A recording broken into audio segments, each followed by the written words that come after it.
Men Reforged, redefining masculinity.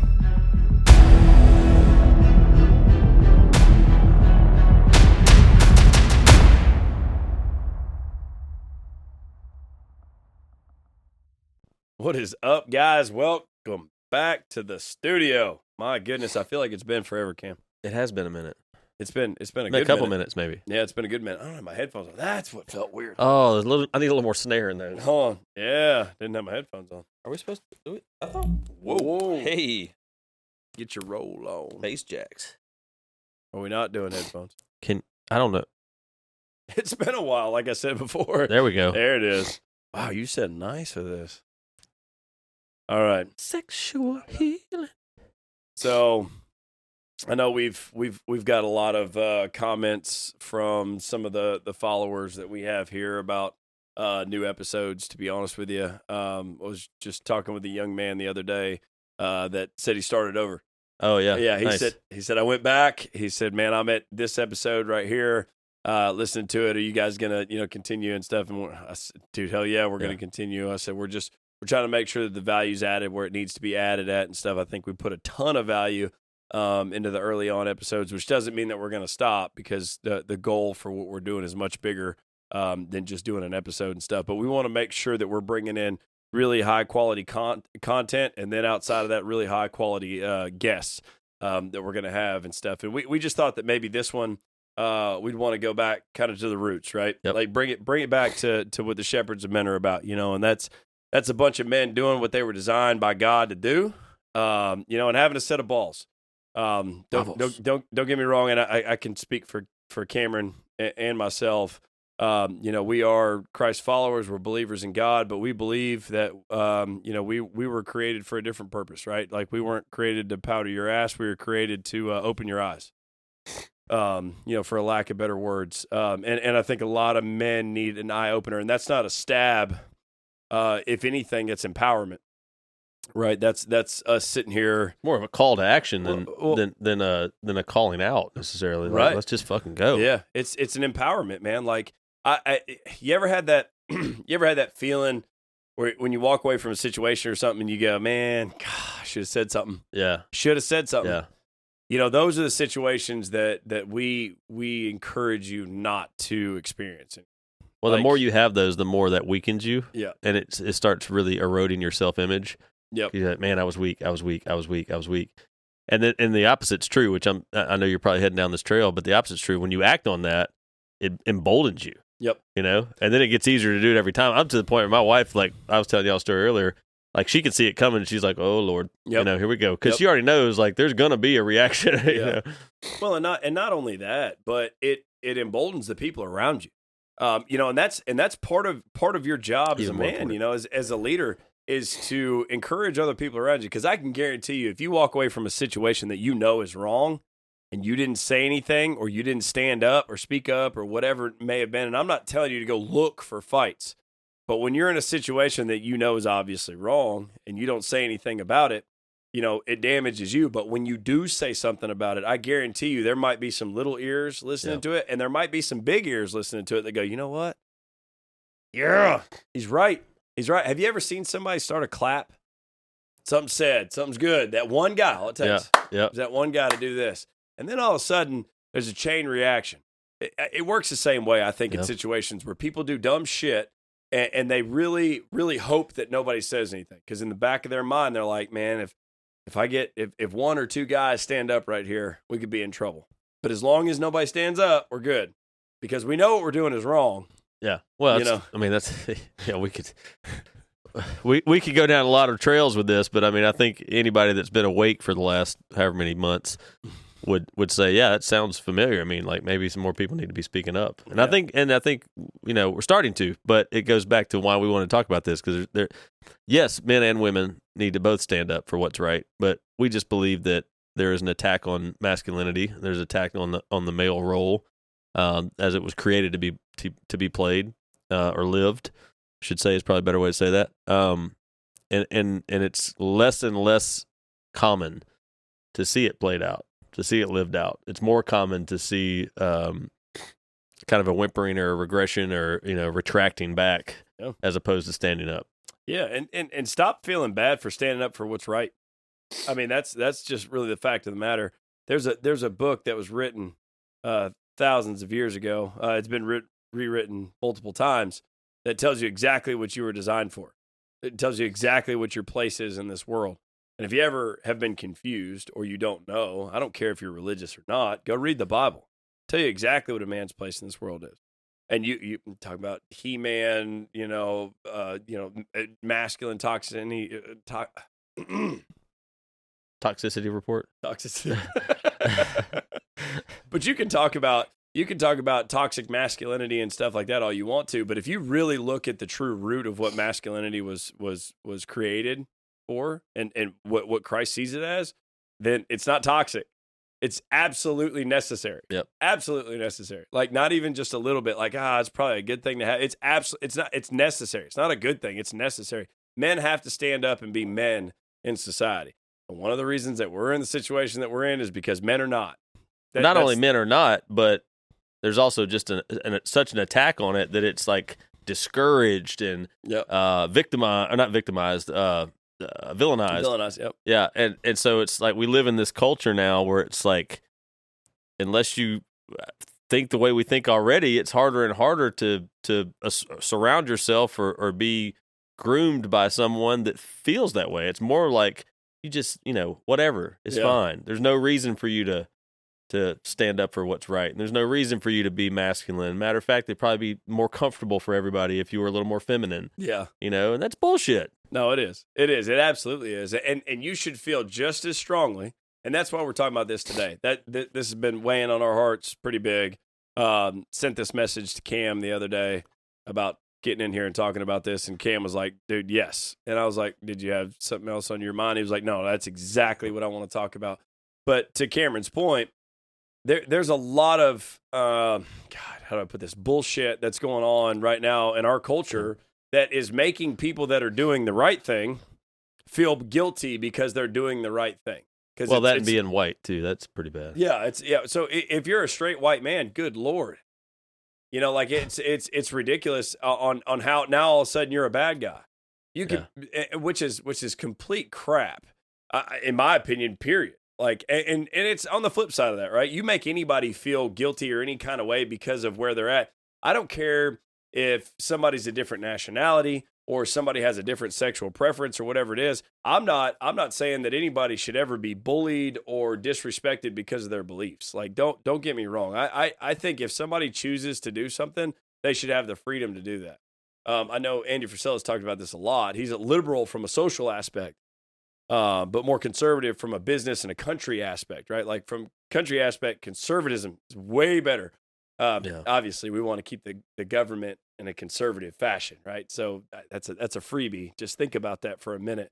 But from a social aspect, man, do whatever the hell you want to do, but right is right, wrong is wrong. It doesn't change that. If I want to go do drugs, that's my decision to go do drugs. I did something before we got here. That's why I did a couple of lines. But it doesn't make it right. No, it wasn't right, and it's now I'm paying for it. No, but we're having a little bit of fun with it and stuff. But I mean, the fact of the matter is, if you know what's right is right, which most of the time you do. I mean, Jesus, you've grown up, understanding what right from wrong is and stuff like that.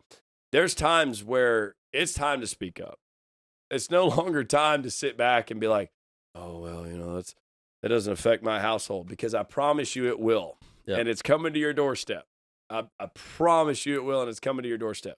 Now, that doesn't mean go seek out fights, right? That's not what we're implying here. You don't have to seek out fights, but you don't have to be agreeable either. That's the biggest thing. That's the biggest difference here, is you don't have to be agreeable about it. So one of the things that I wanted to talk about is getting rid of some of the passivity from a men's perspective, right? You say passivity or passivity? Passivity. Same thing.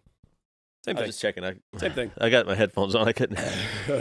So, starting this off, one of so I'm reading a book, or I'm rereading a book called Becoming a King. I don't know if you can see that or not. It's called Becoming a King, and it was written by Morgan Snyder. Awesome book. Like, I would highly, highly, highly recommend going and checking this book out. But one of the things that I was reading, and I don't know if you can see that or not, but all the highlighted stuff here, and it's something I went back to. I'm going to read this, and this is something that really kind of inspired me to talk about this. But it says, let's take our place at the feet of great warriors who have marked out a path to becoming a warrior. Yet, as we stand at this bend in the path, we remind ourselves that war is never the point. The goal must always be love. A wise elder once said that we fight what is in front of us so that we can protect what is behind us. Our enemies, the evil one, the fallen world, and the flesh in the heart of every person, are aggressively waging war against our heart, the hearts of those we love, and the hearts of those entrusted to our care. Our passivity will only increase the casualties. We must turn with increasing measure to our Father to be trained as a warrior, to become the kind of man who not only has the heart to give his life heroically, but also has the skills and strength to do it effectively. So for me, and Kim, I want your input on that. I hope you memorized that whole thing. I did. I got it. Spit it back out.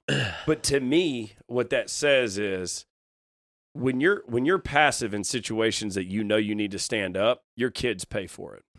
Mm-hmm. Your wife pays for it. Maybe not immediately, but eventually they will. And I'm not trying to get too damn deep in this, but I'm trying to make people understand. Like, when it's time to stand up, stand the fuck up. Like, dude, like don't allow bullshit stuff. And I know there's a lot of stuff going on right now. Everybody's shaming everybody for everything, right? Everybody's offended because somebody else said something or whatever it may be. And I'm going to tell you right now, one of the things that hit me really hard with this, and I'd moved from Colorado to Tennessee the year before Columbine happened, Columbine shooting. And I had a lot of friends that were over there during all that, so it was a pretty big deal. But when you look at situations like that, the kids that did that kind of stuff were bullied and did not stand up for what they believed in. They did not have the ability to stand up, and they were too agreeable in those kind of situations. Now, once again, like going back to what we were talking about before, I'm not saying that you should ever bully anybody for anything, but when you see something that is wrong, you call it out and you stand up for it. Like, dude, no, hold on. That's not okay. That's not the kind of shit that you need. And I think that's one of the reasons that people that tend to be super offended and they don't do anything about it and they just sit back and let that stuff fester. That's where situations like that come from. But the big thing for me was the attack is on the hearts of the people that you protect when you don't stand up. Yeah. Is what really hit me. No, 100%. And, the truth is, as men, we are called to be providers, protectors, and a million other things, but those are two pretty important ones. That can be a daunting task for sure, and it's not something that we should approach, solo on our own. For us, we approach it with our Heavenly Father, and the Holy Spirit lives in us. We also approach it with our brothership that we have. We do life together because we understand it's fucking hard. Yeah. Especially if you want to do it right. I mean, it's hard if you just want to not try, but it's really hard if you actually want to do it right and you actually care about, your wife being taken care of and being treated not just treated the right way, but provided for the right way and given opportunities and experiences. Certainly for kids, like, the responsibility we have to raise them. We were talking about that this past weekend, I was back home, little emergency surgery for my stepmom, and praise God, everything went great. And she's recovering. It's going to be amazing. But, we're just me and my dad were having these conversations about people saying things, like a dad saying something when their kid is young, and how somebody said it earlier, either you or O, about it being stamped on that kid forever, and I can tell you stories of people that was like, and it can go either way. It can go positive or negative. Like, it could be something that was said, or compassion that was given, or coaching or leadership or something that was given that was a positive influence forever.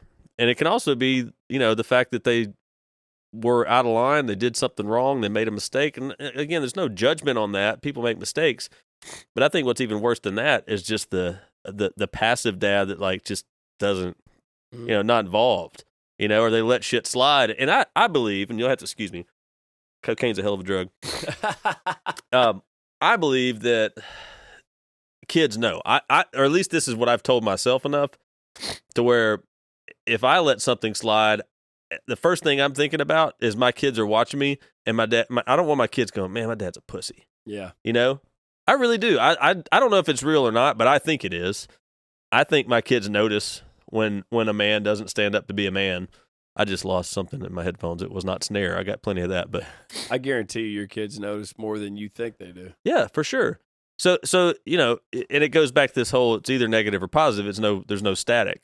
So like in a situation, if a situation happens, your kids either see you stand up for what's right, or they see you cower down. They don't not see nothing, or they don't see nothing. You know what I'm saying? Yeah. It's not neutral. Yeah, right. It's never neutral. So like it's such an important thing to not only not just think right and live right, but are we cutting out? But also just my headphones.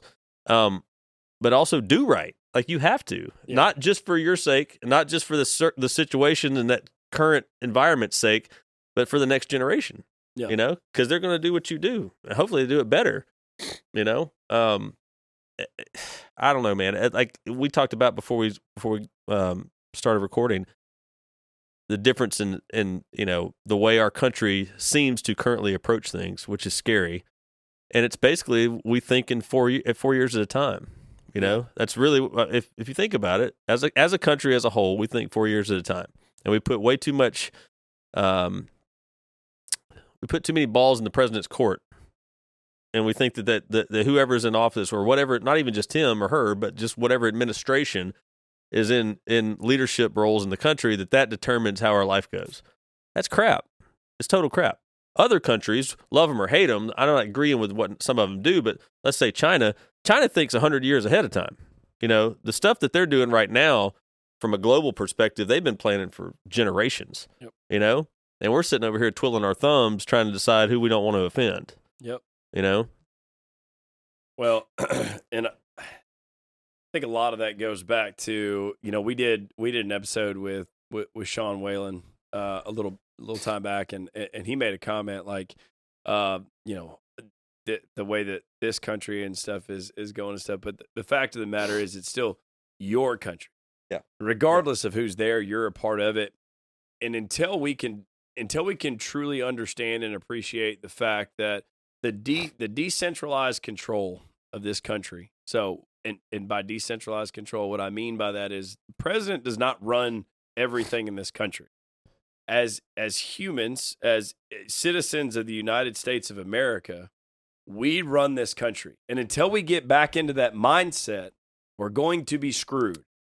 I'm just telling you, like, the dumbest shit in the world is for you to ever think that you're going to put all your stock into a president. And I don't care who you vote for. Like, I thought Donald Trump was a great president. I don't care who wants to knock me or who thinks that that's ridiculous.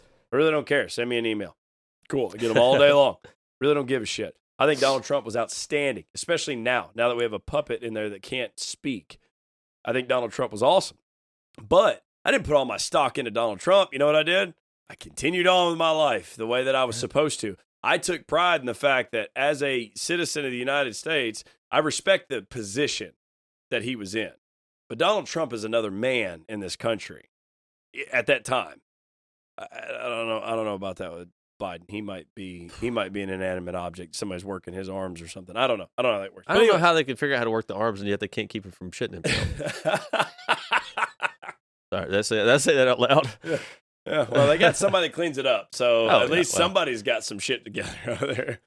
But, you know, the fact of the matter is, you need to start taking your position as a father or a husband or whatever it may be in the household just as important as the president.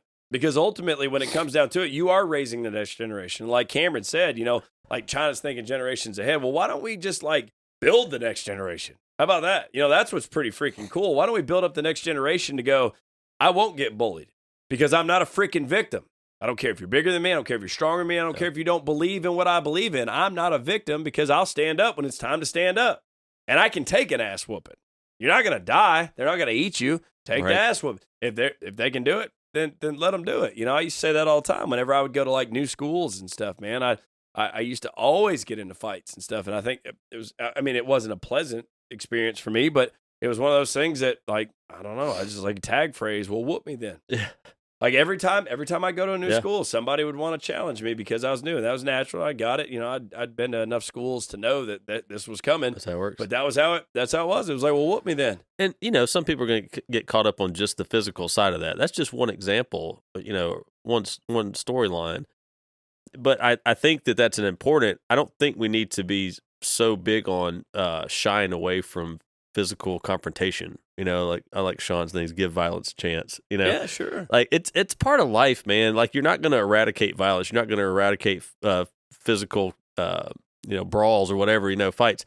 But there's also a mental side of that that's like, dude, challenge me, like challenge my character, challenge my mentality, see how mentally tough I am, you know?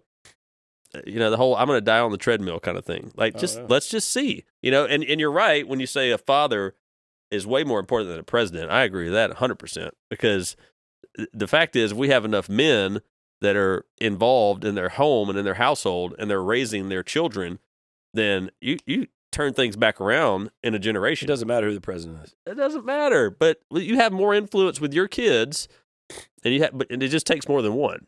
Oh, 100%. It takes more than one good dad. If you ask me, hey, you could have 50 million A+ dads that just know what they're talking about, know how to raise kids, are standing on principles, you know, and expected standards and stuff like that, or an awesome president, there'd be no doubt in my mind where I would go with that. But I mean, I think physical is one part of it. I think mental is certainly another part of it. But I think when you start really getting into, you have to be able to face conflict. And I feel like in today's society, we live in that virtual world where you can talk all the shit you want to behind the curtain, and then when it's time to go face to face, you don't want to say anything. And I think that's a huge disservice to becoming a man and becoming a warrior. And really, I mean, like this book talks about becoming a king. Because if you want to become a king, and a king can be, it's symbology for leading your pack, or leading where you are. And believe it or not, there are people, I promise you, that look up to you and that are happy that you're alive. And I don't care who you are. Everybody that's listening to this, there is somebody that looks up to you. There's somebody that looks up to you and is happy that you're alive. And it's your responsibility to become the king that you're supposed to become. And that requires you to engage in conflict. If you don't engage in conflict, there's a long-term downward spiral, like Cameron was talking about just a second ago. But in order to do that, like you owe yourself as much as you do anybody else, right? Like you have to stand up for what you believe in. And it doesn't mean, like we talked about before, being an asshole, looking for fights and running around and doing a bunch of stupid shit and stuff like that. I'm not talking about going and setting fires, figuratively speaking, going and setting fires everywhere just to be combative. It's not about being combative. It's about when you know what's right is right, stand the hell up and do what's right. We talked about the shopping cart thing. Yeah. And what kind of surprised me, but really didn't surprise me, was the feedback that we got about putting your damn shopping cart up. And it was, and in those situations, like I have seen people, and it just might be me noticing this because we've talked about it, but I've seen people make comments to other people, and not in a shitty fashion, but like accountability fashion. Like, hey, don't worry about it, dude. I got it. My grandma's sitting in the truck. She's going to jump out here. She's going to grab your cart for you. She'll push it over to the cart corral. You know, some of that stuff, because sometimes you need to be challenged because they'll remember that. So on that, because it's fresh on my mind, some people hear that and go, man, you're being an asshole, like, you know, whatever. No, he's holding somebody accountable. The fact of the matter is men need to hold men accountable. Yep. Now, sometimes that's an environment where you go to somebody like a brother and say, listen, dude, you ever see me slipping? You whoop my ass, or you let me know, you know, don't ever let me do anything. If you see me doing something that's going to hurt my family, or hurt my city, or whatever it may be, you bring it up. Yeah. You know, because if I try to do it all on my own, I might go, it's okay. You know, just like if I walk by the shopping cart, or if I roll mine to the curb and don't put it up, if I'm the only one that is out there, I might be like, well, nobody's looking, whatever. Well, listen, we're all human. But the fact is, if we have a culture and a society of men that hold each other accountable, Like, dude, we all need that guy going, hey, bro, come on. That ain't right. Yeah. And handle business. But we have to do it. And then it comes to, I was talking with a assistant pastor at our church today, had lunch with him, just awesome time, and talking about some things that he runs a program that basically brings back men back that have gone astray, whether it be with addiction or whatever, and basically just resets them for a year. I mean, it's a year of you're not living at home, you're living here, you're doing this. It's working, it's studying, it's getting in the Word, and yes, it's a Christian-based thing, but I mean, so far it's worked out pretty good. But we were talking about what are some things that are needed past that point, and he said the number one thing that I see where we fall short after they've gone through this program is accountability. He called it aftercare, which was basically having people they're accountable to after it's like, it's on you now, buddy. So you think about that for a second, whatever it may be. Men calling men out is not a bad thing. No. And I can speak as a man. Now, I don't want everybody calling out every little thing I do as far as your personal opinion doesn't line up with mine. But if I'm actually in the wrong and you call me out, I might not like you doing it, but I know you did the right thing. Yeah.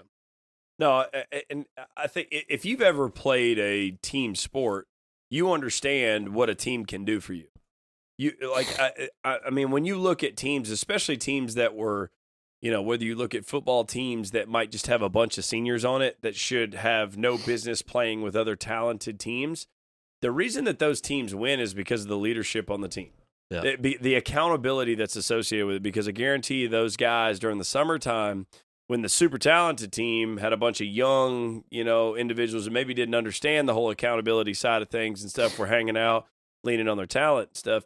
These teams that had the good leadership involved in a bunch of seniors and stuff like that on the team, the other players went in the gym even when they didn't want to, not necessarily because they felt the need to do it for themselves, but they had a commitment to the team that they were a part of. That's why you always talk about great teams beat great talent. It's always been that way. It's the same way with men. And for some odd reason in society today, and that's another thing that we want to squash, that's just a bullshit assumption, is that men should do shit on your own. If you can't do it on your own, then you're worthless. Yep. That's bullshit, man. Like, guys need guys, man. You need other guys around you. We talk about association all the time, man. If you don't have a great association around you, then find one. There's no other answer to that. Find one. Find men that will hold you accountable. It's like Cameron said, good men being around you won't hold you accountable for dumb shit, right? Like, should you have ate that cracker? Like, you probably shouldn't have ate that cracker. Like, that's some dumb shit, right? But some stuff that is at the core that shows your character, they'll correct. Like, that's the stuff that matters, right? Like, any character flaws that you start to show, good company will start to pick up on those character flaws and go, hey, listen, dude, put the damn card up. I saw you leave it twice. Come on, bro. I'm with you. I got in the car with you, man. You want me to go put it up? Shit, dude. And I would expect my brothers to do that. Yeah. But you need a team in life. As a man, you need a team in life. And that's a big thing that we're super, super strong on. That's the whole reason we started this, is because shepherds of men, that's why we did it as men and not man, because it's plural. And it's always meant to be plural. It's always meant to be a group or a congregation of men that hold other men accountable. Because there's a lot of times that I do stuff and people check me. Cam might check me on something and I'll go, shit, you know what? You're right. I didn't even think about it at the time. I'm like, hey, I just take this little shortcut, no big deal and stuff like that. And then no big deal turns into a little bit bigger deal. And then that turns into a little bit bigger deal. And then all of a sudden you're 3 years down the road and you're like, shit, what the hell happened? Nobody sharpened the pencil. Yeah, nobody ever stopped. Like, whoa, wait a minute. You don't want to go down that road. It's that whole Titanic thing, I don't know if it's Titanic or another one, but we'll use Titanic because everybody knows what it is. But essentially, the guy running the ship, staying on course, he didn't sharpen his pencil. So every time he drew the line at the angle of trajectory, it got a little wider, a little wider, a little wider. Next thing you know, they hit an iceberg. It matters. It matters. It matters. What's the difference? A lot of difference. It matters, especially when you look at it over years of time. Stuff, and I tell you, and just on another side of this, we talk about from a deep perspective and from a family perspective and raising your kids. And if you don't have kids and stuff like that, in the future, if you're a good dude, hopefully you do. If you're not a good dude, then don't have kids. Please. But if you don't plan on sticking around to raise them the right way, just don't exactly. have them. Yeah. If you're not going to be around to raise them, because that's a pretty important title. Nobody needs your scattered seed. Right. That is the most important title that you can possibly own. But there's a lot of benefits, like we were talking about not being passive. There's a lot of benefits to that in a lot of different areas. And I can tell you right now, corporate culture and stuff like that, and I know a lot of stuff have gone kind of by the wayside on a lot of different things that a lot of people don't necessarily agree with. But I'm going to tell you right now, being a agreeable individual is not a promotable individual. I'm just going to tell you right now. As a senior level manager, executive, whatever your position may be, you're not looking for yes men, or women, whatever you're looking for individuals to work for you that have the ability to stand up when necessary, right? When I'm working with the individuals that work for me, my goal is to have a conversation where they can call me out in areas where I'm shortchanged, or call me in areas where I'm off. Because if I have a group of yes men around me, and that's just a damn phrase, yes men around me, then I'm not going to accomplish anything outside of what I'm capable of. That's shitty. Yep. The whole purpose in creating a group is to have that whole mastermind behind it, right? Like, I can't possibly know everything. So if you're in a position where you're at work, it doesn't mean that you have to be combative. You have to be a dickhead. Learn your people skills and stuff like that. But don't be a yes man. Like, learn to be like a little bit more aggressive in your meetings. Learn to get your point across and stuff. Now, know what you're talking about. If you walk in there and you're just saying some dumb shit, that's on you, man. That's stupid. If that's the way you take that stuff, then carry on, do that, watch your career go down the drain. Whatever. If you can't understand what I'm saying here, but the whole purpose is leadership, real leadership, look for people that stand up, look for people that have backbone. So being too agreeable is not a promotable kind of character that you want in your life. So from a career perspective, I truly believe that that's important. Well, yeah, and don't flex on what's right, because there probably will be situations where it won't benefit you in that moment, but overall it will. Because I just, this is one thing I teach my kids, like, trust your gut and always do what's right. Just always do what's right. My 3-year-old was about to lie about something the other day. I knew he was about to lie about it, and I just looked at it and said, listen, dude, don't lie about it. Even if you're wrong, even if you already know what you did was wrong, you already know I know what it is, don't lie about it. I'm not even mad at you. I'll be mad at you if you lie, right? So, same mentality is just do what's right. And if there's a pushing or a nudging or a whatever, there's an undertone of somebody encouraging you to not do what's right, don't flex. Just don't even flex on it. Just like, no, dude, I'm not doing that, And you will create a reputation. I've done this. Now, we work in different environments where I'm more like small business ownership and a lot of independent contracting type stuff. You're more in the corporate world. So from a promotion standpoint, I agree 100% because I've seen it happen in your career. In mine, it creates a reputation of being an asset to other small business owners and other particularly for me, other contractors and things like that, because you develop this reputation of, I have faith in bringing him in partnership because I know he's going to do what's right. I know he's not going to waver, and just do what's easy. Yep. Right. So it works the same way, no matter what you do.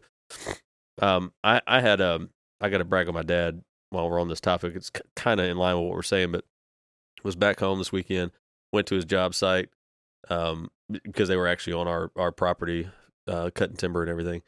And there was one of the truck drivers that they contract came over there, started talking to me. I had met him when I was a kid, forever ago. And his brother used to work for my dad and all this stuff in small town. But this dude's like 71 years old, drives a truck. He, and I appreciate everybody dealing with my cocaine addiction again. But it's hay fever, it's not cocaine addiction. Talk about a reputation. Right. That's how it starts, guys. So, he's just started driving for them a year ago, and he said, it's the best decision I've ever made in my life. 71. He says, it's the best decision I ever made. He said, I wish I had started working for them a long time ago. What happened was he had just, he had driven for somebody for, I don't know, however long, years and years and years. They shut down. They basically were just like, we're done.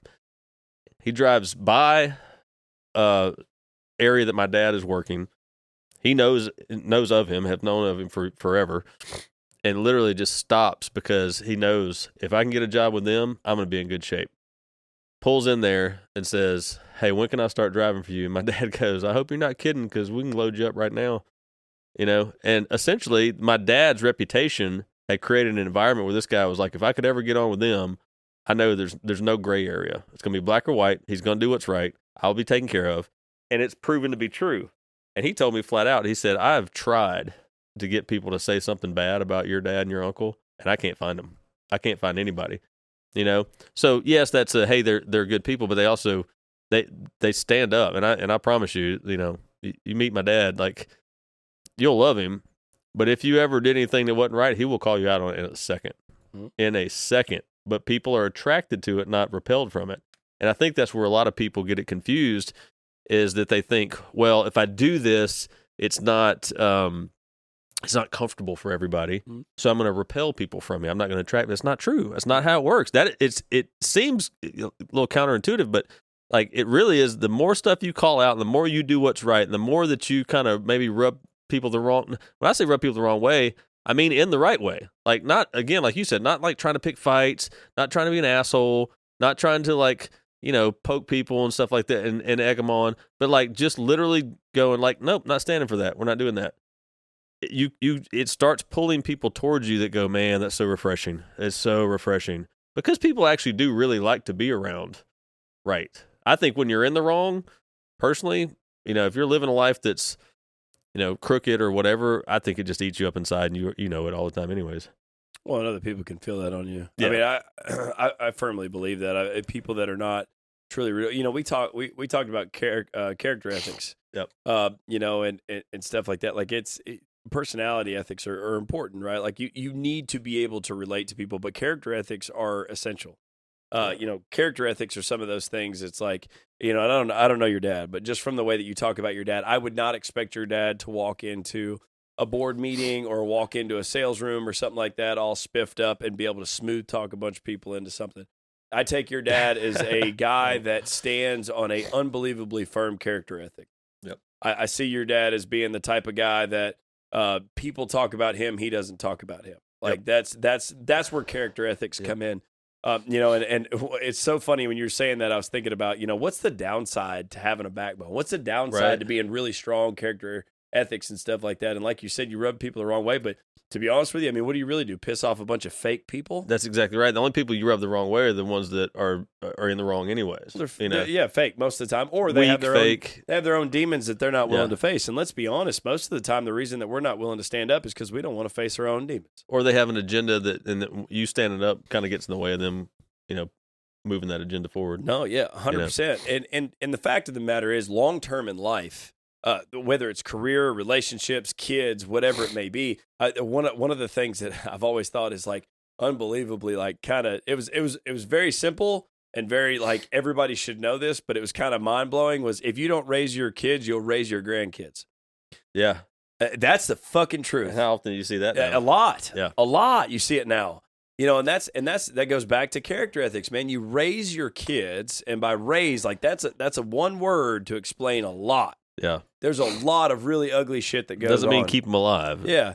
And there's a lot of people, and I think it goes back to anything like, and when you look at, and I'm not trying to compare, being a father to being like a professional athlete or a musician or whatever it may be, but you see the victory, right? When somebody raises a great kid, you look at it and like, oh my gosh, their kid is successful business owner, got it put together, does the right thing, has a solid family and stuff like that.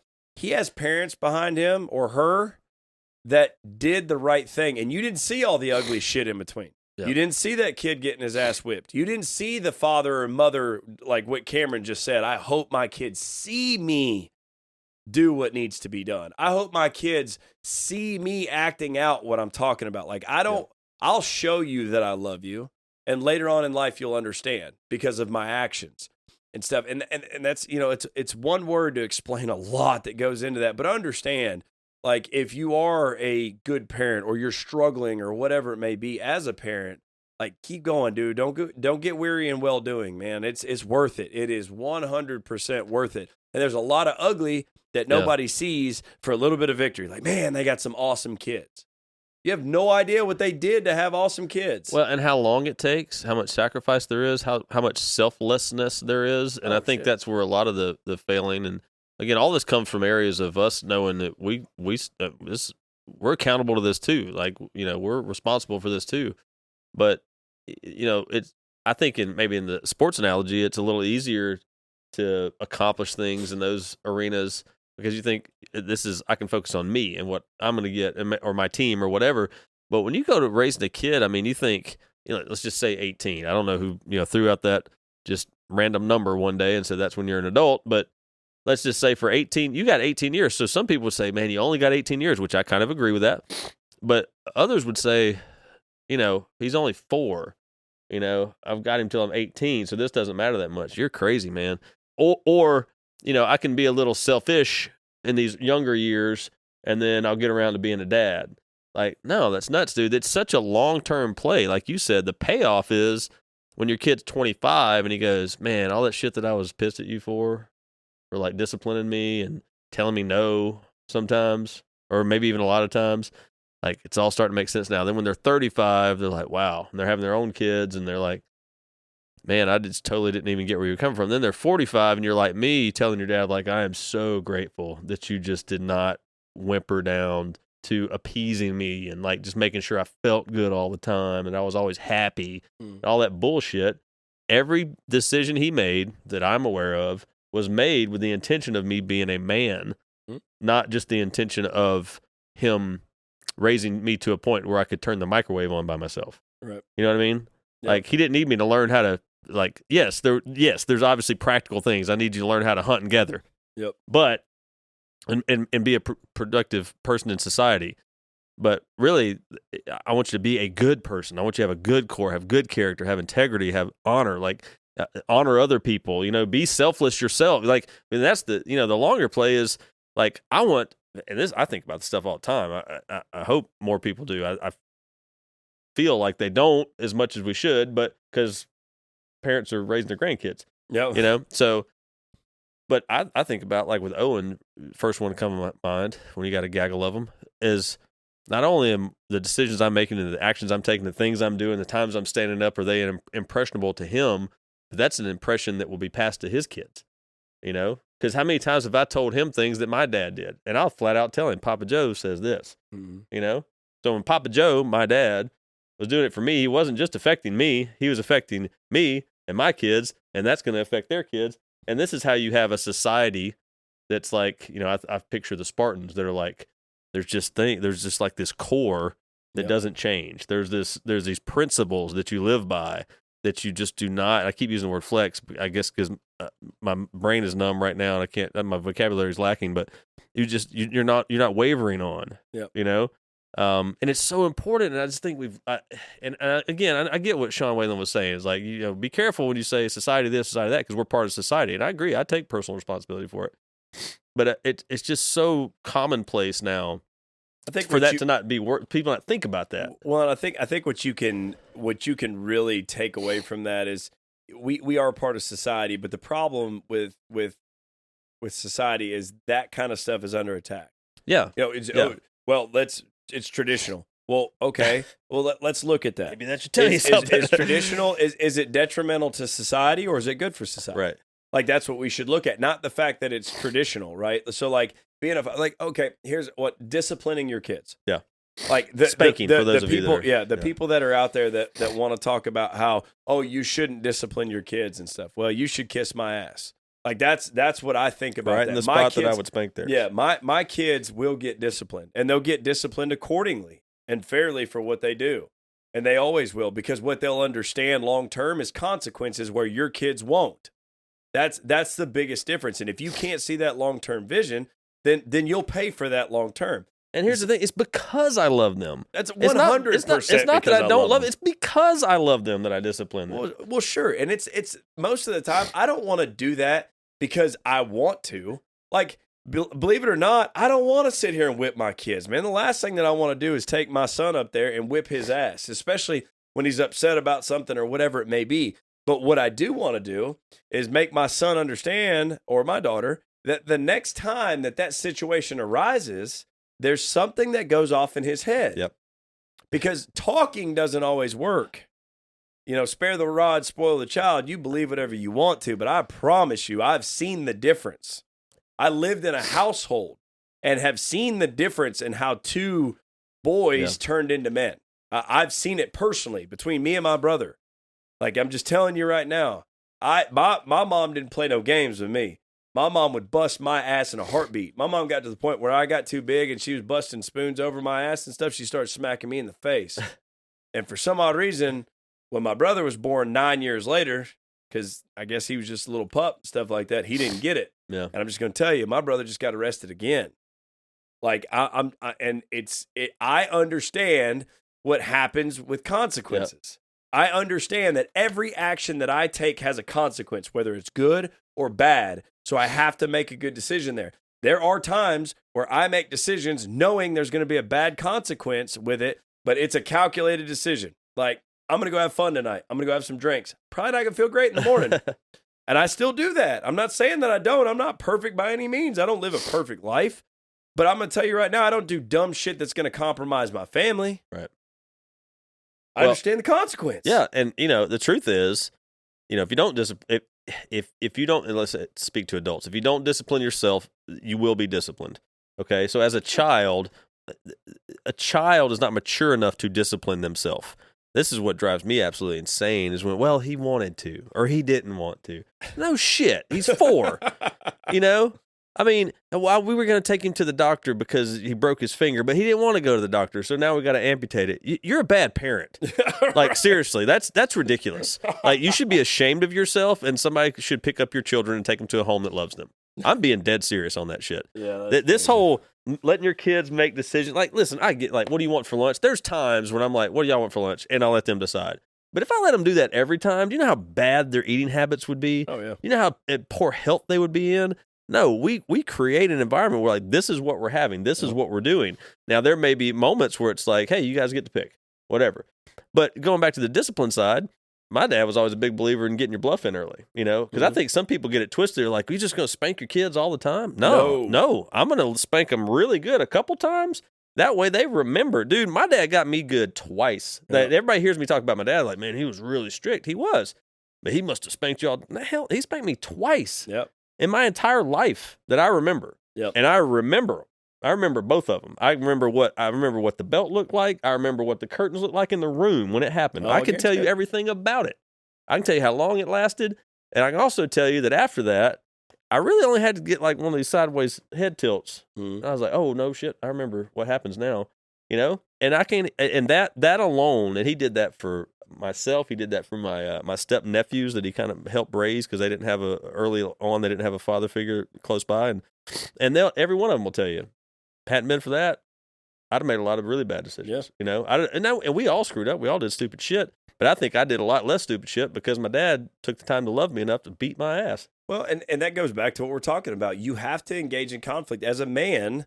Like, sometimes that's uncomfortable, right? And I believe that some men don't do that because they don't want to deal with it. Like, they don't want to deal with the emotional part of it and the conflict that's involved in it and stuff. And they're a little bit more agreeable. Like, oh, well, it wasn't that bad and stuff like that. Your dad was a man of principle. Your dad was a man of character, and he stood on it. You crossed the line, and he let you know what happened. Yep. But he probably didn't micromanage you either. Not at all. He probably wasn't the one to be like, you going to do that? You going to do that? Why are you not doing that? Why are you not doing that? Like, I just don't see that. I see that as, here's the line. Yep. You cross the line, you get your ass busted. Outside of that, you figure it out. It's like you were talking about. Every once in a while, I let my kids make decisions. I let my kids make decisions because I think it's good for them to understand. When my son's like putting salt on his food, I'll give him a warning like, hey, dude, chill out on the salt. Man, you're not going to like that and stuff. No, I want salt. Okay, put it on there, big boy. Yeah. I don't argue with my kids. I have zero interest in arguing with my kids. So he'll start unloading it. But guess what he does? Eats the salty ass shit that he just loaded salt on. He's going to eat it. Yep. And most of the time, I wouldn't make him eat something that he didn't like. But if he took action to make it there, next time he picks up that salt shaker, he will remember that taste of salt. Yep. He'll remember that shit. And that goes back to maturity as a parent, though. Like, don't, like, that you have to know, you got to pick your battles, right? Like, I'm going to let my kid do what he's doing because I know that I'm watching him. If he falls right there, he's not going to die. And there's a lesson that can be learned. Yeah, he might scrape his face up a little bit. Yep. He won't do it again. Yep. I'm not going to catch him. I can tell you that right now. But I'll tell you what, you ever yell at your mom like that again, I'm going to bust your ass. Dude, that one gets me. And I think that's an important one that we do pause on for a second, because I've had, especially my teenage stepson kind of came with some tone back to his mother, and I was not even in the conversation. I was in another room. And I heard that tone kind of ratchet up a little bit. And, dude, you talking about the hairs on my back stood up. Man, I came out of my chair so fast. I was like, boy, you better watch it. Like, it was like I heard my dad's voice in me. Like, but it's one of those things. It's important. It was that kind of whole the dominance, and also understanding, like, we don't know. We don't do that. There ain't nothing okay about that. Yep. Right? That's it. And well, he was upset. I don't give a shit what he was.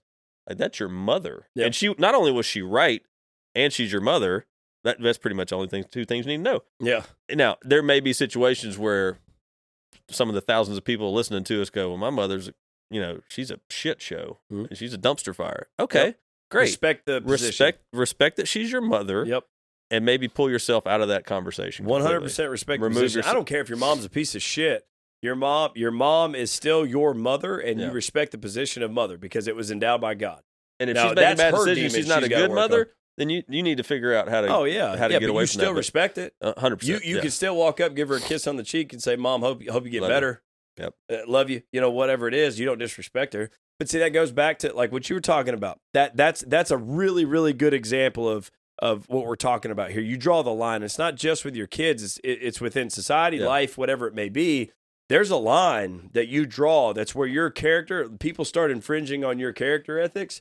That's where you draw the line, and you stand up at that point in time. All the other bullshit that goes on outside of it, and I think that's what you see in society today in the silent majority. There's a lot of great people. I believe personally that society is made up of a lot of really great people. I think there's shitty people out there. There's no doubt in my mind there's shitty people out there, and they're generally the loudest ones out there. And we see that. We see that today. There's generally the ones that are out here yelling and screaming about all the bullshit that's going on and stuff are usually the shitty people. Just to be honest with you, that's just my opinion, fact. But if you look at a lot of the people that have really strong character, they have a definitive line. They don't toil up in the bullshit kind of stuff. But when you cross that line, it's time to play. Yep. And it's game on at that point. It's just like with your kids. Like same thing happened. Maverick raised his voice to Dina the other day, and I was on a conference call. I was upstairs on a conference call, and I heard him yell at her when he came back from school because she told him he couldn't do something or whatever, and he got mad about it and yelled at her. And I said, "Excuse me for just a moment." I stood up and walked over the rail. I said, "You ever talk to your mom like that again, I will walk downstairs, and you will not be walking when I get done with you." This is such a great example, too, because the fact that you didn't go, like, number one, I heard it, I'll get back to that. You literally, if y'all listening, you saw in action the hierarchy of needs and role for Josh. Like, his job took a lower seat to his being a father and being a husband at that moment too. Because not that Dina can't defend herself. She shouldn't drop kick his ass across the house. Part of me was like, man, you better hope she don't get hold. Yeah, I'm actually protecting you right now. That's right. But the truth is, and so number one, you did what was right. Number two, your son saw you do it, not only in general, but saw you step away from something less important. He immediately knew it was important enough for you to step away from a very demanding career. And what's even cooler to me as I hear you tell that is that all the people in that conference call saw you step away. Now, that's when you start getting a reputation for being a real man, when people go, a real dad doesn't give a shit what you're talking about on whatever your A3 document it is, because his son just disrespected his mother, and that's far more important for our society. 100%. We can redo the spreadsheet later, right? You can't redo the 5-year-old, 6-year-old, however old it is. You can't redo that. Well, that's the difference between character ethics, man. And I think that's what it boils down to, man. When you start talking about people that are super agreeable, don't know where their character ethic line is. They don't know where their line is. When you start to define who you are and what you'll tolerate, then that's where your reality will start to build itself. Like you become what you tolerate, right? So if you're wishy-washy and you're super agreeable, then you're going to be miserable, man. because you're gonna have no identity to you whatsoever. You're just gonna ebb and flow with what's going on around you and stuff like that. And I highly, highly encourage you to understand who you are and where you want your character ethics to be. There's people that have character ethics way up here above mine. Yeah. Like, don't get me wrong. I'm not saying I got perfect character ethics by any means. There's people that I aspire to have character ethics like them. I'm not saying that, but start somewhere. Yeah, for sure. Draw a line somewhere. Have a damn standard. And then from there, build your standard. Build them from there.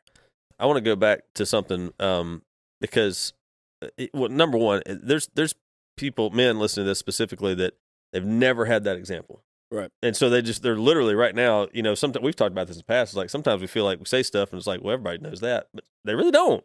Yeah. They really don't. They've never had the example. They've never read the books. They've never been in the association. They've just never had that kind of input. And all they've known is maybe even the opposite of that, or just something that's not it's more gray than that. Yep. So, if that's you, it's got to change. And I think that in your heart of hearts, that just letting life happen to you is not the way to go. It's just never going to, wow, that's intense. Did you have an idea, or that just it just happened? It just happened. It never has ideas. But so that's one part of what I wanted to piggyback on. But the other thing was going back to the discipline of your children, because I think another piece that's important is that I don't want it to sound like that maybe I'll just speak for me, don't have that feeling of, damn, I hate seeing my kids upset. Like I really do. Like if I have to spank my kids, I don't want to spank them either, just like you don't. But there's also that I don't want them to be mad at me. I don't want them to not like me right now. I don't either, man. It breaks my heart when my kid doesn't want to give me a hug. I mean, like, breaks my heart. But as a man, I'm not even going to say this as a man or a woman, I don't think it's necessarily the same. As a man, it is 100% necessary for you to make calls sometimes and to do things sometimes, to set standards and discipline sometimes, and have your children not like you right then. I have told all my kids, my role is not for you to like me. I don't really care I do care, but I can't. I can't allow myself to care more about you liking me than my responsibility to raising you. Now, I believe that if you do that right, and they know that you love them, because it's reinforced by, now we're talking tough, but it's reinforced by a lot of love, dude. I hug on my kids and kiss on my kids all the time. I mean, all the time. We're eyes, lock eyes. I love you every day, multiple times a day. So don't get it twisted. When I have to discipline, they know it's coming from somebody that loves them and cares about them, right? And so, but it breaks my heart to have to do that. And I think where, unfortunately, a lot of fathers or dads that maybe haven't figured out how to be a father yet get into this position where, like, I don't want that feeling. Like, it's just easier to not have to, I don't want to be upset with me. They can be mad at their mama, or they think it's not important. It's just, you have to, dude. You have to be willing to just, maybe, today they're just not going to like me. Well, it's okay. I think, I honestly believe, and to your point, I believe love is built off of respect. Like, real love is built off of a base of respect. It's a challenge to love people that you don't respect. You can have love for people. Yeah, I love you because you're a human. And I don't want you to die in a different kind of way. But there is a deeper level of love to people that you respect. Yeah. You have, and that's guys, girls, whatever it may be, kids, parents, whatever. So I agree with you, but it's the difference between a long-term play and a short-term play, right? Am I trying to be their best friend right now and trying to win the game, or am I doing the long-term play? You're selfish versus selfless. Well, I'm playing chess. You're playing checkers. Yeah. That's the way that I look at that. Like, we're different people. Yeah. We're not the same. And I hope one day we are, for the sake of your children. Not saying that I'm going to raise perfect kids, because I don't know. That I have flaws just like anybody else. But I'll be damned if it's not for the sake of trying. Yeah. And I understand that, there's one of the things, and to your point, when you said you give them a lot of love, one of the things I do with my kids, and I don't necessarily want to make this all about kids, but I think it's super important. I think a lot of people that listen to this, a great parallel, though. Yeah, it really is. But I will bust my kids' asses about stuff, and then I'll make sure that afterwards, there is a clear understanding of, like, face to face. And you guys heard me talking about taking a knee in front of my kids, and not in a fashion of bowing down, but in a fashion of getting in their level. Like, you hit the line, okay? And I busted your ass, and it's very clear that what you did was screwed up. But I want you to understand why what you did was wrong afterwards. So it's not just I'm going to bust your ass and then I'm going to go drink beer and watch TV. It's not a power play. No, it's not a power play, not at all. It's a lesson. Yep. And then I'm going to tell you right now, you want to get their attention, make their ass hurt. And they'll listen. What Todd always say is like a little wooden spoon is a little spot right on their rear end, makes their ears work. Just turns them on. just turns them right every on. time. But to go back to that, because there are people that don't have kids, or just speaking to adults holding adults accountable, men holding men accountable. There are times where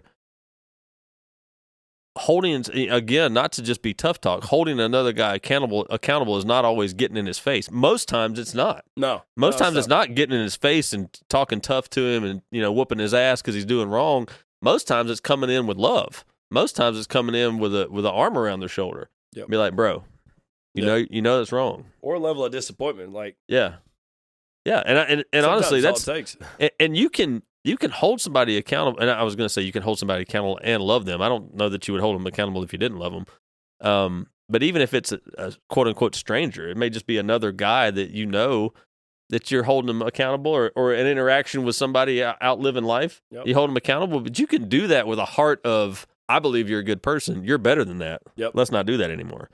Well, and let's be honest. There's a flip side of this too. We talk about the negative a lot, and guys that are underperforming, or guys that are just doing stuff that they're not supposed to be doing. Sometimes it's out of ignorance. Yeah. Sometimes it's on purpose. Sometimes it's just shitty people. But on the flip side of that, when you see somebody holding the line, give them some knuckles, man. Yeah. When you see a guy walking through a gym that's and sees some trash on the floor that's not his or whatever like that, dude, acknowledge that shit. Like, walk by and be like, hey, dude, I saw what you did. Yeah. And that's all it takes. Yep. Saw what you did and move on. And that dude walked and he's like, okay. Like, I'm sorry, but it is. Now let's talk about single guys for real quick. And I know we're running into the end of time right here. I don't want to take it too long, but I don't want to leave. This is universal for a man. 100% universal. We've talked about kids. We've talked about faith. We've talked about being, in a marriage. We've talked about holding other men accountable. I'm going to tell you right now, as a single man, if you are a dude that has very strong character ethics, that is willing to stand up for shit that he believes in, women will love you. I don't care what you look like. They'll find something attractive about you. I promise you. If you are a man that has a level, because I'm going to tell you right now, when you're able to hold the line and you're not an agreeable individual, you have confidence. Because like Cameron talked about before, whenever you continuously are willing to stand up for your beliefs and you are willing to stand up for what your character ethics uphold and your standards, you build confidence. That's what happens. If you're single right now, the best way to pick up a chick that's way out of your league is you better have some damn confidence. Yep. And that's how you build confidence. You find out where your line is, and then you build your standards from there, because the women will come according to your standards. Remember we talked about earlier, what you tolerate is what you become. If you tolerate shit, you'll get shit. I promise you. It's so true, man. It's so true. And you see these guys, you're like, damn, he outkicked his coverage. And then you talk to him and like, okay. No, he did. No, he didn't. He didn't. Just in looks. Just in appearance. Exactly what he deserved. Just in appearance. That's exactly right. But it's 100% true. And people don't want to talk about this because it sounds, sexist or, traditional or whatever. The fact of the matter is, dude, women want a man that can protect them. Mm-hmm. They want a man that they know will beat somebody's ass if they have to. They want a man that will provide for them. And they may choose to do something too. I'm not saying that they won't, but they want to know that if I decide one day I don't want to, or if I'm not capable of providing for myself, I have somebody that's going to provide. And even past that, they're going to provide for my kids, because some motherly intuition tells them logically, at least for a week or two, I might want to stay home with the baby. Right? And if it's longer than that, do it longer. But I'm just like, there's something in a woman that goes, I want a man that can not just give me a kid, but they can allow me to be a mom, because they can handle business without me. And, we see, and we'll probably get some DMs on that one, but the fact of the matter is, bring them on. Okay, I'll get to them. Yeah. Maybe. I'll answer them eventually. Pass this off to the marketing department. Yep. Yeah. Bunch of fist bumps. Heart. Yeah. So, maybe there's another one on there, I think. I've seen that one. Yeah, I've seen that one too. But the point is, that's not a sexist thing. That's not taking power away from women. They're not equal. That's nothing to do with that shit. Quit trying to create that. Like that. If that's in your head right now, that's you. That's not us. Yeah, but seriously, that you're projecting that shit. That's not us. It is literally just like knowing that a woman and a man are different, and I know that's not popular nowadays either. But O said it pretty quickly or pretty clearly earlier. Like, do you have a dick? Then you're a man. Wow, if you don't, then you're not. Off, right? I mean, let's call a spade and a dick. Yeah. So we get vulgar sometimes, but maybe we're supposed to say penis. Well, the fact of the matter that's more biologically correct. Listen, I agree with you. Women are looking for a beast that knows how to act. I'm going to tell you right now, women are looking for a beast that knows how to act. Like guys always talk about, I'm looking for a lady in the streets, but a freak in the sheets. I'm telling you, it is the same way in reverse. It is the same way in reverse. Women are looking for men that know how to act and know how to carry themselves, but can be that beast when it's time to be that beast. Yep. And that's why. And sometimes, and I'm gonna take it. I'm gonna take it right here because this is an adult show. That's why in the bedroom, I'm gonna tell you right now, most women like being choked. Most women like being dominant. I'm just gonna tell you right now, dude. So? It is what it is. It's the damn truth of the matter. Women would rather have an aggressive man than one that just easily kind of comes on to them and stuff and doing all this. I promise you. You go grab your girl, throw her against the wall. Don't. Well, okay, we should probably let me preface not this. Choking, yeah, like I'm hurting, talking about grabbing her, like aggressively like, grabbing her, like not. Yeah, damn, I'm going down the wrong. So here, like this is the thing. I need you to be mentally mature in this situation.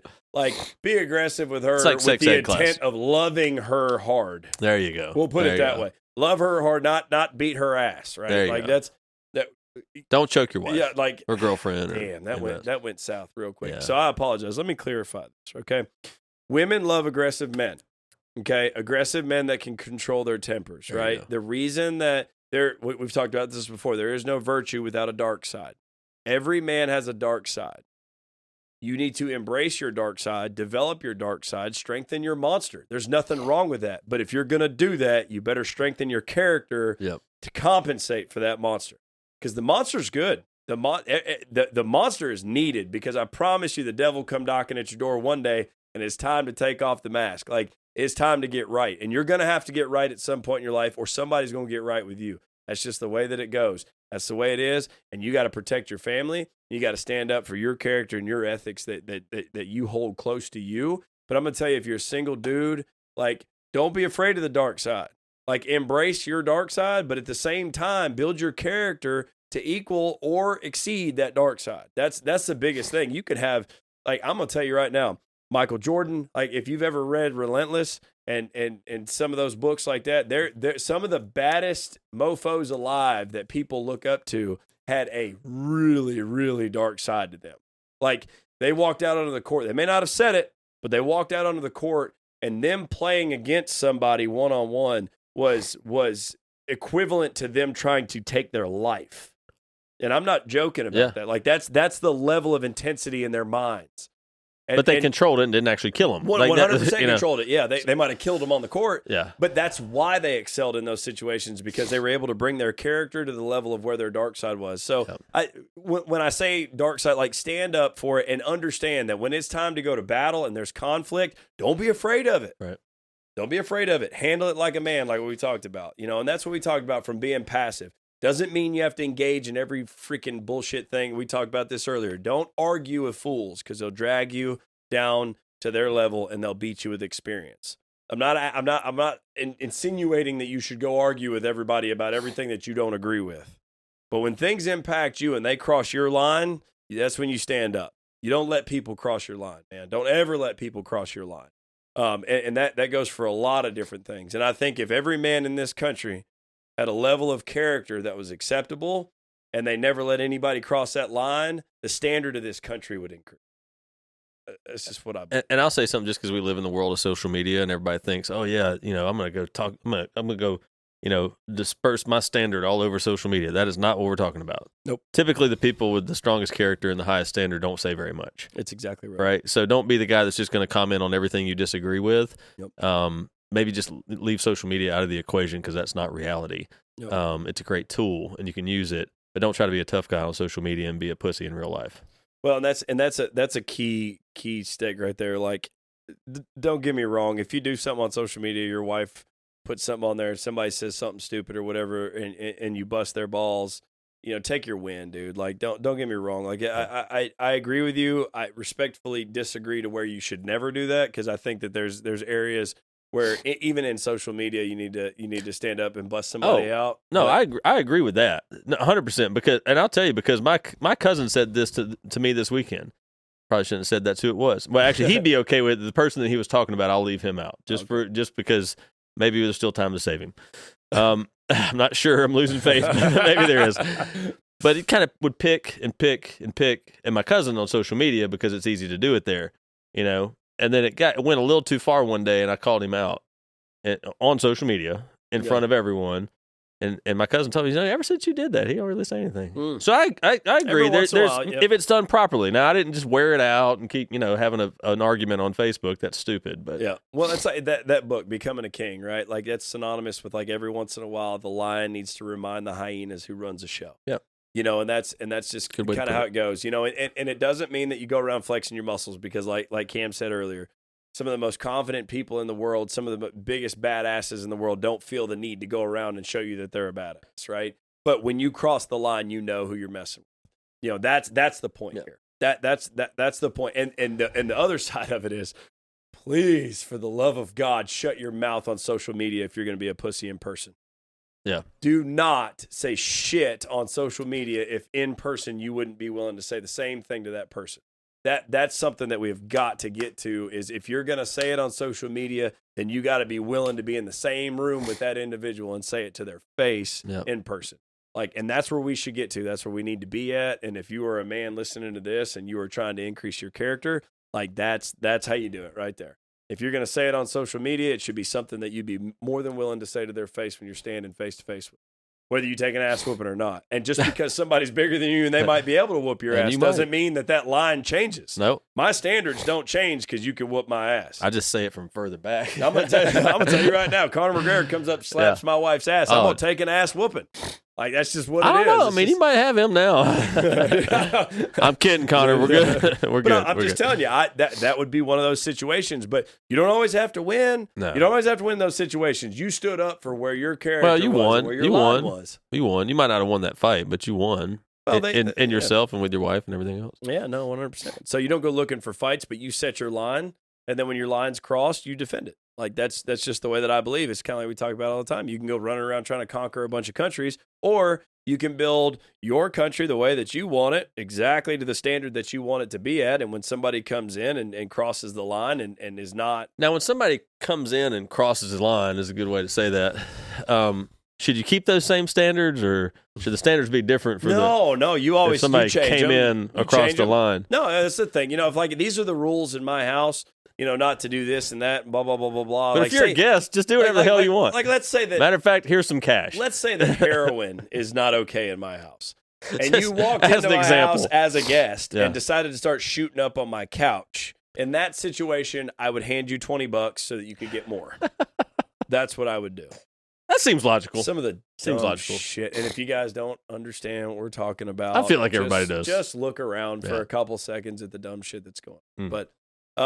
Cammy, last thoughts? That was a good one to end on. Yeah. I like that. So, if you guys don't understand what we were talking about right there, just turn on the news for about 10 seconds. That's all you need is about 10 seconds. Don't turn on any longer than that. Oh, Lord.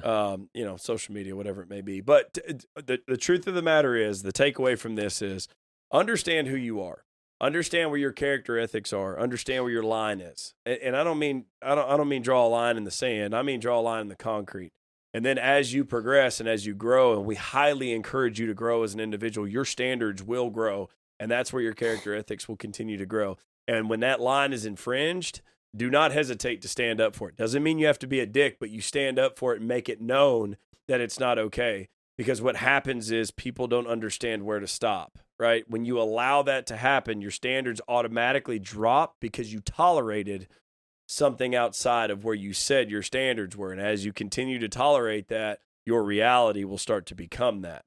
So understand that character ethics are very important, that standing up and not being passive in those kind of situations are very important. Don't go looking for fights, because then you just look like a dumbass. You look like a bully. Like, and I'm not about that at all whatsoever.